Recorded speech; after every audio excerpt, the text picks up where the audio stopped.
Almost Heroes is the great. It's the best unknown. I love that movie. So good. So good. Have you seen it, Donnie? Yeah. I have seen parts of it.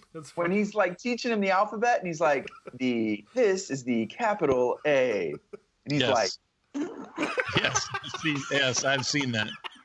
You probably have showed it to me, I think. And then he rolls over. He's like, okay, lowercase a. That is enough. You want my brain to explode?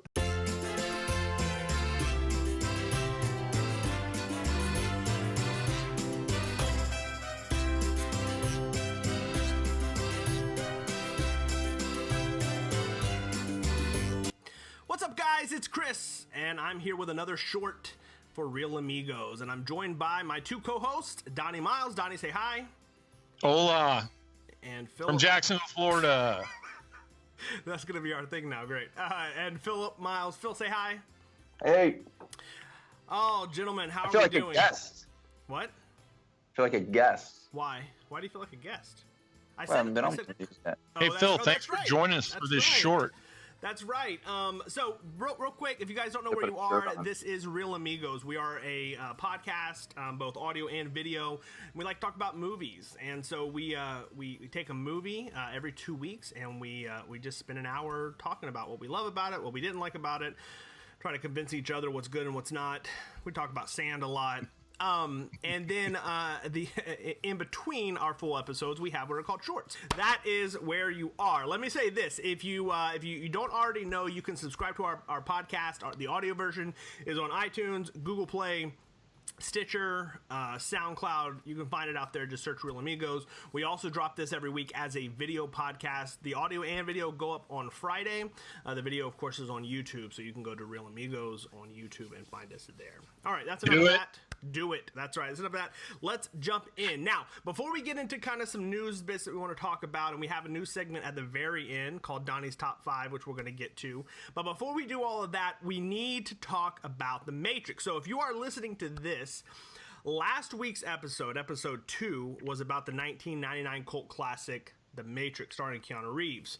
Now, if you haven't listened to that already, you can feel free to stop this and go listen to episode 2 and then catch back up.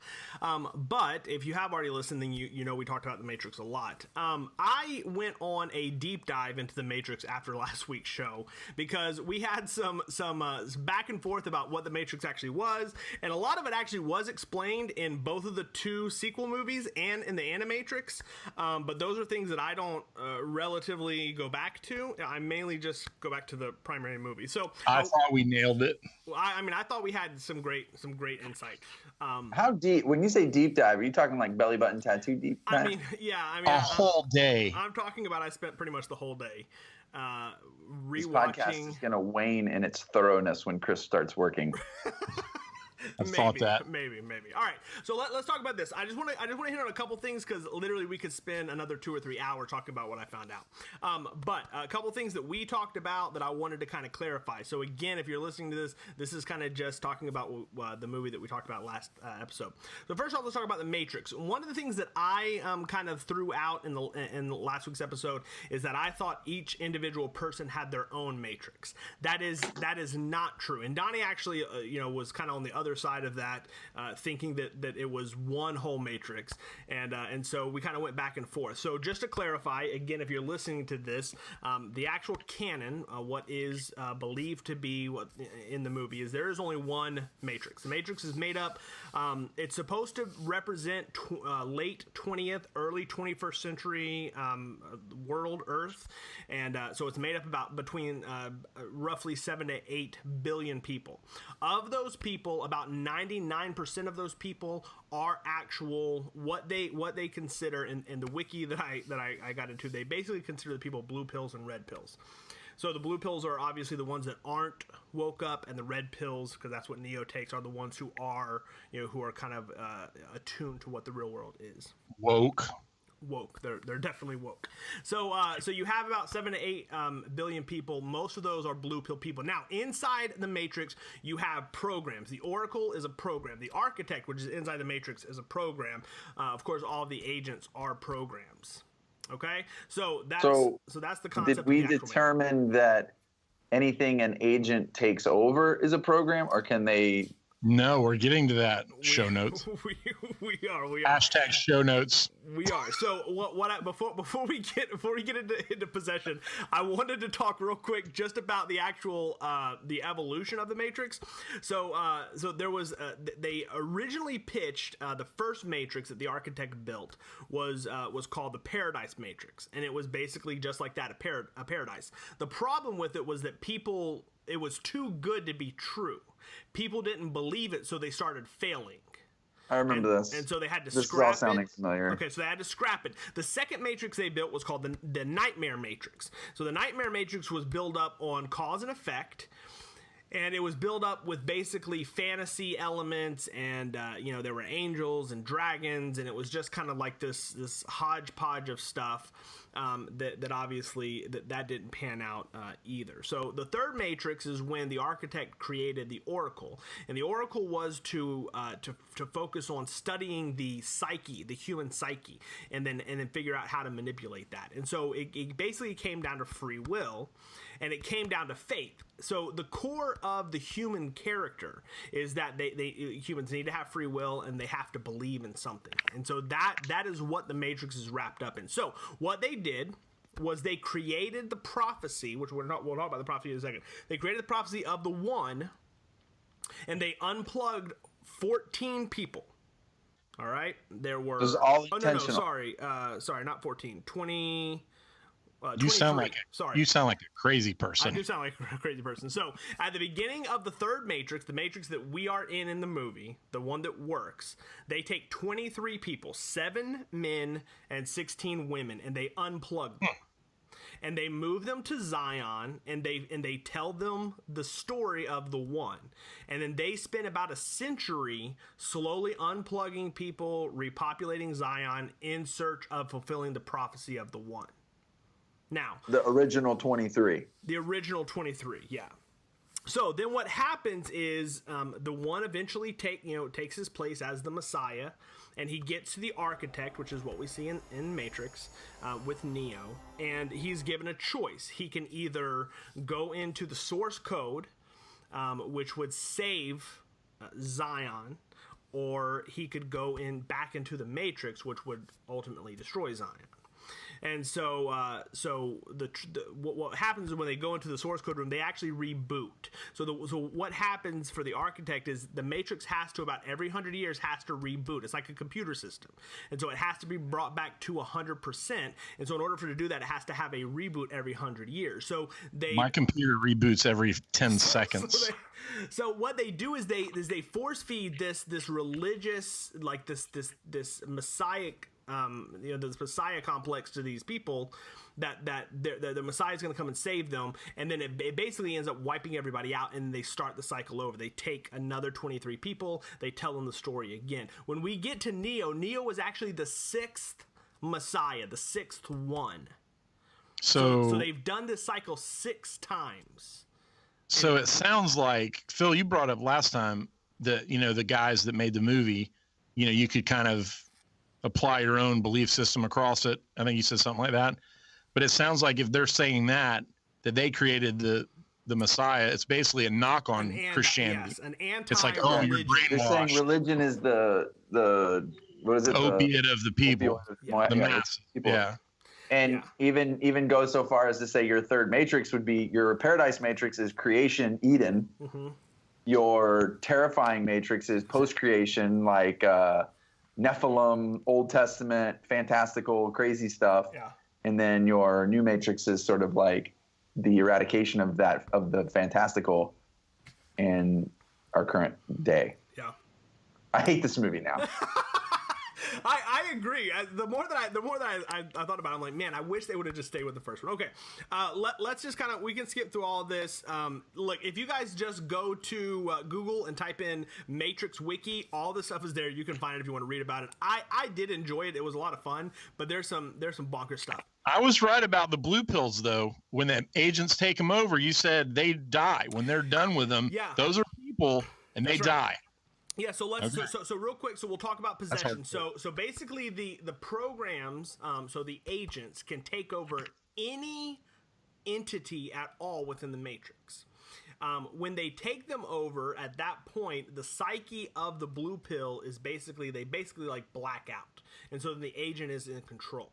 When the agent leaves their body, they wake back up not knowing what has happened. Sometimes they're injured. Sometimes they're in a different location because sometimes they've been mowed down by bullets. Well, and of course, if they die, the agent will still, because the agent's a program, so it'll just pull, it'll go back into its host, but the actual blue pill then dies. So yes, every person that Trinity kills is a blue pill, is a real human person that she's killing. All right. So okay. So what you've effectively done is said that the entire episode was a waste of time. No. Look, I listened to it again. Just spinning our wheels. I listened to it again today just to prepare for tonight. I thought we had a real great conversation, and a lot of what we talked about is still relevant. I think just right up top we talked a lot about there being one matrix, which I still think is the way that this should have went. It should have been each individual matrix. I think that makes a little more sense, but it is what it is. Real quick, fun facts before we jump into the heart of what we're here to do. Actors that turned down the role of Neo. So again, this is just as I was doing some research. So we know Keanu Reeves. This is the role that he's probably known for, even though we talked about Point Break and Bill and Ted. This is the movie. Yeah. This is the movie that he's known for. Actors who turned it down: Will Smith, Nicolas Cage, Tom Cruise, Leonardo DiCaprio, Johnny Depp. So, those are pretty big names, and for them to end up on Keanu Reeves is pretty interesting. But I could maybe see Tom Cruise doing the action of it, but these other guys, I'm not sure. There's a lot of hand to hand, really intense fighting. And then I thought you guys would enjoy. There were other actors actually approached to do Morpheus. So to turn out Morpheus was Russell Crowe, Sean Connery, and Sam Jackson. Could you imagine Sean Connery as Morpheus? That'd be hilarious. I can imagine Phil doing it. I've seen it. Beautiful thing. I said it. All right. I got speaking of Keanu Reeves, favorite movies that star Keanu Reeves. I got a little fan mail. Uh-oh. Oh yeah. I had a first fan mail. Drum roll. It was via text, and they wanted me to they were disappointed that none of us picked The Replacements. It's definitely not a great movie, but that was their choice. Yeah. Can we ask who? Do we get to know who that is? Oh, I'm not going to tell you. It was anonymous. Okay. It wasn't anonymous, but okay. It was good. Friend of mine from Washington. Replacements was funny. Which means we have West Coast viewing. Yes, West Coast. Hello, West Coast. Put up the West Coast where it's only 7:00 at night. Nice. All right, Wheel of Fortune time. Sorry. All right. Carry on. Enough of Matrix. Yes, I agree. So let's say this. We don't really have an email set up right now because we're not going to do that. Hashtag I have more things to worry about. So if you do want to give us feedback on the show, if you have recommendations or questions, just tweet at us at Real Amigos, and we'll get that and we will funnel that back through this show. The shorts where we will do that. So if we do have feedback or anything like that, we'll talk about it on here. Okay. All right. So that's enough of the Matrix. The Matrix is done. We'll talk about next week in a second. But let's go over a few headlines that I thought would be funny. Not funny, just interesting.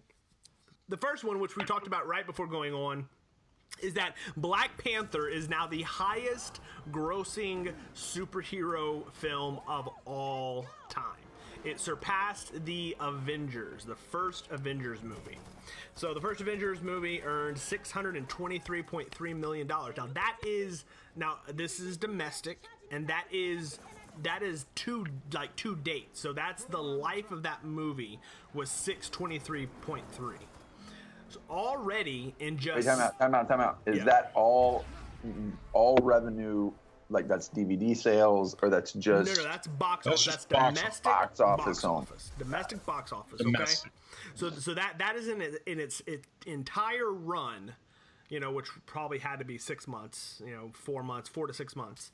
623.3. Black Panther in less than 8 weeks has surpassed that at $630 million. Crazy. What was the $1 billion figure that I read? Is that global? Is that international? So yes, it has now reached $1 billion global box office. Now I don't have the number right in front of me. I should have looked it up. Avengers is still highest grossing worldwide. It's 1 point something billion. Black Panther will probably get there, but we'll give it a little bit of time. That's crazy. Neither one of you haven't seen it. That's what I was going to say. Neither one of you have you seen it, Phil? I haven't. Okay, so anyway, I haven't had a Saturday off in weeks, and just going to the movies hasn't been at the top of my. That's fair enough. That's fair. Look, I'm not. I wasn't. I'm just saying. I wanted to, but my son, who's usually my companion on these endeavors, decided to go with his high school friends. Oh, stupid high school friends. They're the worst. Too cool for me now. Other really quick records. So, highest grossing solo superhero movie of all time. So, previously it was The Dark Knight with 534.8 million. That's domestic. And again, Black Panther is now at 630, so it's past that. It has the highest grossing first week box office of any of the MCU movies to date. So the Avengers first week was 270 million, and Black Panther had 292 million first week. Has the highest domestic box office in February of all time, and that was actually made last year with Deadpool. And Deadpool had 152, and in February Black Panther made 192, and that's just domestic. And then it was the most tweeted about movie of all time. 35 million tweets about Black Panther. Yeah, I would have assumed Citizen Kane would hold that record. The most tweeted about movie. Most tweeted about. People do still talk about it. It's pretty popular. Hashtag Rosebud. Forever. Amazing. Hashtag Wakanda forever. All right. I'm going to summarize everything Chris just said. There will be a sequel. There will be a sequel in like Correct. 3 weeks called Infinity War. last bit of news to wrap up. Men in Black. They are rebooting because what should... Are we talking reboot? Why do we have to reboot everything? That's a good question. We don't know if it's actually a reboot. They haven't said for sure. There's really no plot details. What we do know is that they've cast Chris Hemsworth in the lead role. Come on. They're going to have both eyes? And they are talking to Tessa Thompson to play the second agent. And Tessa was Valkyrie in Thor Ragnarok. So they're re-teaming. So it's that same kind of duo coming back to do Men in Black. What do we okay, let me ask you this. Wait, before we talk about it, did you guys see Ghostbusters? The all-women Ghostbusters? I saw it on DVD, rented it from the library. What did you have for dinner while you were watching it? Okay. I was unimpressed. Phil, did you watch it? I did not. I don't see the point. Yeah. There's no point. And it has nothing to do with the all-female cast. I don't care about that at all. I don't know why. I'm not anti-female. That was fantastic in its original iteration. Right. And try to remake it. It doesn't make any sense to me. Right. So, okay, Donnie, you've seen it, though. So let me ask you, did you not think that Chris Hemsworth was great? He was funny. I'll give him that. Great, man. He was. Yeah. I think he can pull off funny. In Thor Ragnarok. Oh no, he hilarious. can pull off funny. Yeah. Yeah, for sure. All right. Anyway, yeah, I think he has the chops for a Men in Black movie. I think that he could do good. I would rather see them take Men in Black dark. Okay. Yeah, that's a good idea. So did you guys see all the Men in Blacks? Yes. Okay, so the concept, of A course, resounding yes to that, and yet other movies are like, no, I haven't seen that. Black Panther, top grossing movie of all time? No, I haven't seen that. So the conceit is there's a government agency where aliens exist, and they keep the aliens in check and keep everybody else from not knowing that they're there. Does anyone not know the premise? How does anyone not know that? Yeah. Look, I don't know. Exactly. I don't know. Spoiler alert, everyone. Spoiler alert. There's an alien in that guy's head. There are people in Washington that think Replacements is a good movie. What do I know? I don't know. Hey, don't make fun of our fan base. It's limited. We're losing listeners, Chris, because of you. Mockery. Oh, man. That's probably true. All right. Anyway, moving on. They're This making is another Men in Black movie. I like Men in the Black. guy because he mocked me in the past life. I think it needs to be funny because you're dealing with ridiculous aliens. But I'm with. But I could see like a gritty, like actually like xenomorph type aliens you know, and kind of it being, you know, being a little. I could see kind of a gritty version. Just stop. I don't mind it. All right. It's funny. That's the appeal of Men in Black is the comedy element. Let's talk gritty, real world, fantastical movies that instead of comedy were played for like straight and gritty. How is that movie Bright that Will Smith did? Terrible. On Netflix. Is it terrible? That could have been. That seemed like a good premise. It's terrible. It's not a good movie. Yeah, I haven't heard good things. I've seen it. It's not good. Yeah. Go back to Men in Black. It starts out good the first couple minutes, and then you're just like, oh, brother. Buddy cop film. That's all it is. The aliens are the minorities. It's a buddy cop film. It's boring. That's it. Done. Right. Bummer. All right. All right, well, there's our resounding recommendation for Bright. You guys go check that out on Netflix. You know what? You know how you know a movie's not good on Netflix is when like it's their own original movie and it's only like in your top line of your like, you know, recommendations for like a week. Then you can't find it anymore. You have to go like search for the title. Yeah. They even know it. They're like, oh wait, we get this out of there. Yeah. Every time I turn on, Ricky Gervais is yelling at me. So yeah, they definitely want that to be what you watch. All right. We are introducing a brand new segment on the short today. I mean, this is our before we get to that, roll over when you're over at Netflix, watch the Santa Clarita Diet. I mean, is that really that good? Dude. It has some funny moments. Let me tell you something. Okay, first of all, just cautionary. Lot of sex, like innuendo. No nudity, but just a lot of like innuendo and a lot of F words. Yeah, it's not for the family. NSFW. I mean, she eats people, so I kind of already knew that. Yes. In episode 1 of season 2, she dislocates her thumbs in a rather comedic way. That was pretty gross. It's funny, man. Timothy Oliphant just carries it. He's funny. All right. I'll have to check it out. It's good in that movie, that show with Fred Savage and what's the guy's name from Parks and Rec? Rob Lowe. Rob Lowe, The Grinder? The Grinder. Donnie, have you ever seen The Grinder? Yeah. He played himself, didn't he? Yes. He played Timothy Oliphant. Yeah, he played himself. Fine. Replacing Rob Lowe's character. That show was great. I cannot believe they turned that show off. Canceled that show. Yeah. I laughed out loud every episode. Yeah, it was one of the funniest episodes. That's good. All right. Sorry, that's tangent. That's enough. I'm finishing. I got 3 more episodes of Punisher. Then I got to watch Jessica Jones, but I'll try to move to Santa Clarita. Wrong Jones. So Jones. All right. New segment. So listen, the shorts are kind of a work in progress. We're trying to layer them in. The first one we did was just me and Donnie. Then Phil was like, "Oh man, that looked like so much fun, and I don't want to be left out." So I gotta get in on that. I gotta get in on this. So now Phil's here. Still workshopping my own segment. That's right. So Phil's working on his own segment. But in the meantime, Donnie has prepared a segment we call Donnie's Top 5. So, Donnie, what you got, man? All right, here we go. In honor of Black Panther becoming the highest-grossing superhero movie of all time, we're going to roll with it's more than a top 5 tonight, just because. But we're going to go with top 5 movies with now this is Donnie's top 5, okay? So you may disagree. We got it. So I'm going to go with Donnie's top 5 movies with Black in the title. Black in the title. Okay, in no particular order. Now, does Black Mirror count? No, it's a movie. Because it would be number 1. Movies. Got it. All right. We've already mentioned Men in Black. That's we'll call that number 5. We'll call all 3 of them one ongoing story, so we'll count number 5. All right. At number 4, we have Black Rain with Michael Douglas. Never seen it. Oh, Chris, have you ever watched any movies from the 80s in your entire life? No. Oh, brother. At number 3, we have Black Sheep, the classic Chris Farley film. Be strong, little roots. What can possibly be above this movie?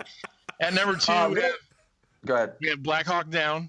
Oh, fantastic! Which is good. That's amazing. That's a great movie. I don't really like Josh Hartnett, and he basically fell off the face of the earth, but that's a good movie.